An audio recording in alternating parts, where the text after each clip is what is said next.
Alright, Kyle Golden here. I have finally finished my truck. It's a 2014 Chevrolet Silverado. Okay, so backstory on this. I, as you may know a thing or two about building boxes for trucks under the back seat and making them look pretty badass. So when the 14 model year came out and I saw the dashboard in it, I knew instantly that I had to build a box a certain way. So finally, I was able to get one. And what I wanted to do, and I'll show you this first, is I really like the way this dash is shaped right here. Yes, I know I've got the little bitty screen. It's fine. I really like the way this dashboard's shaped. I really like the accents on it. And the shape here, how it kind of pumps up this direction. This thing's curved around, curved this way. It's got the two-tone paint. So, what I've done is I've basically replicated those dash pieces on the enclosure. And you can see it replicates every single shape of those inserts. And as you can tell here, this has actually got a curvature to it, very slight arc. And this dips back down in here, just like the dash. This is actually all foam and filler composite, or whatever you want to call it. More foam pieces, lots of poly primer, lots of paint.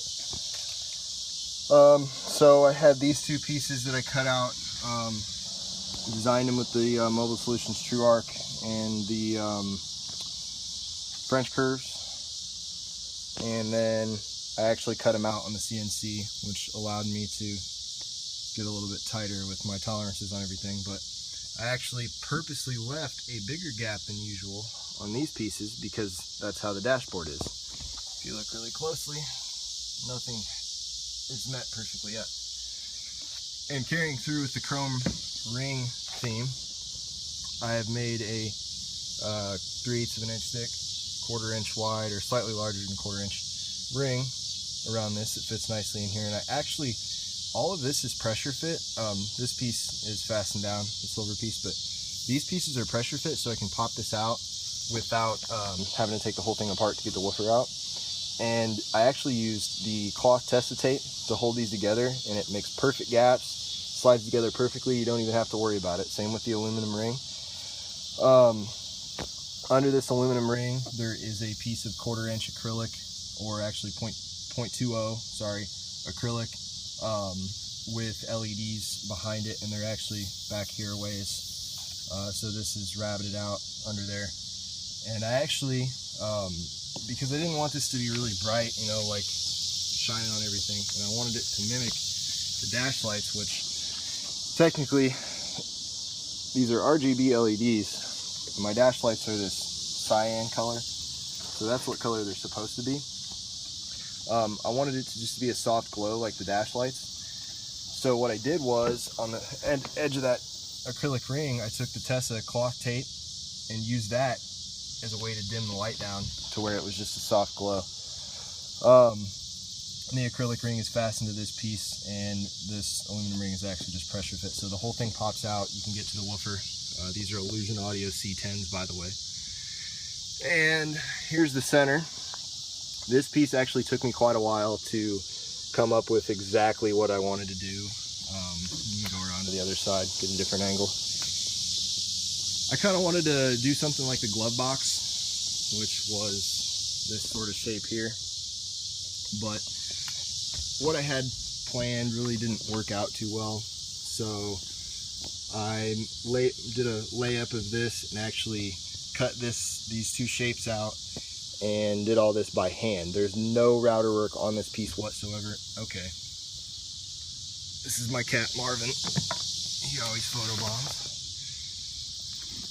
And I actually did all this by hand with a file and sanding blocks to get these different contours. And you'll see there's a round over on this edge, and on this edge there's a chamfer to kind of match the way the glove box is, and then some slotted mesh from Mobile Solutions, and it's all sprayed in the same graphite that the rest of the vehicle is, along with the titanium color.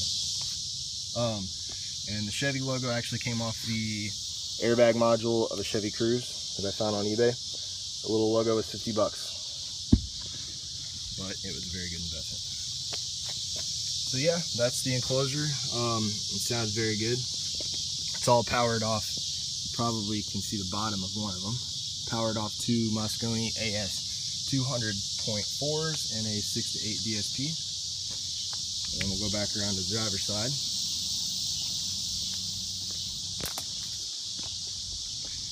And here is the door panels. And these took a while to come up with too. I wasted a lot of mesh trying to come up with what grill I wanted to use. So as you can see, the factory door panel stops here, goes down, comes around, and there's a 6x9 behind there. So what I've done is I actually just took that piece, extended it out with this shape, mounted it on the front of the door, glassed it in, and I stacked, this is all PVC and ABS construction, by the way. There's no wood involved in anything but the enclosure of this truck. These rings are PVC as well. But I actually went straight back with it, stacked it up. I did a layup of this, which is this graphite piece here, you see, that matches this. And then another PVC ring that I have actually done a couple different contours on. I did one size round over here. And then as you get to the top, it's actually slightly wider up here to kind of match what's going on to this deal. Slightly wider, and I did the round over and then actually hand sanded this to where it was slightly different than the rest. Polyprimed the hell out of it, and then had it sprayed in the same titanium color. And inside here you can see there's a 1/4 inch thick graphite ring as well. I did this for two reasons. One, there was a thought in my head of doing LEDs or aluminum ring on that. And two, because I wanted to break it up a little bit and have a little bit more detail.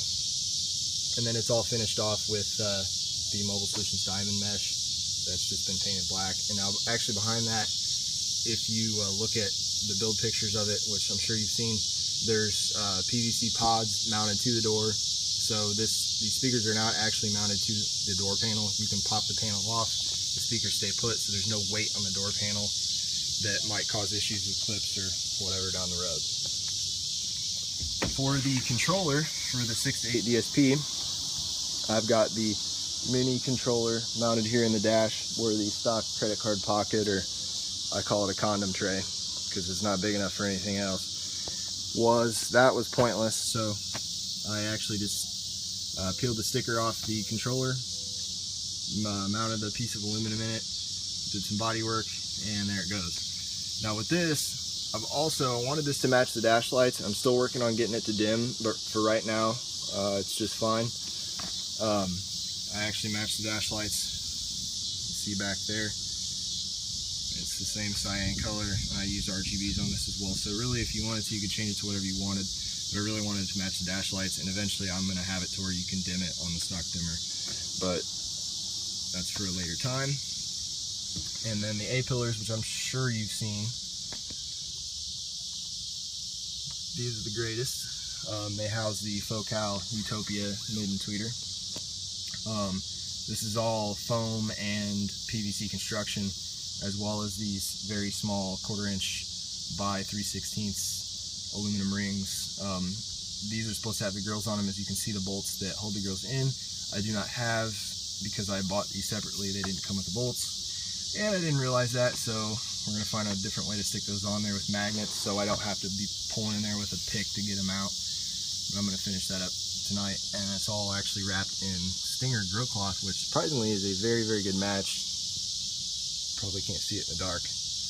And then when I built these, I actually used a laser pointer, and I aimed them both at the top of either pillar, so they're perfectly aligned.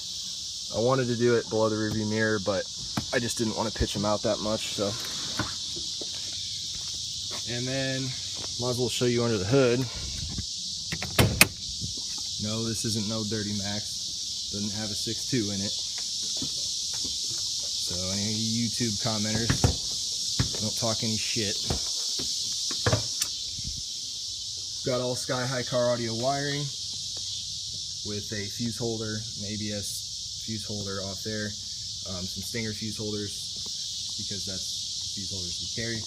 But like I said, all sky-high wiring throughout, and every single thing in this truck, which I'd offer to pull the panels off, but I don't want to make this video 20-minute long. All the wiring's ran in the factory channels, wrapped in tested tape. Everything looks completely factory. You would never be able to tell there's any extra wiring in this truck, even though there's miles of it.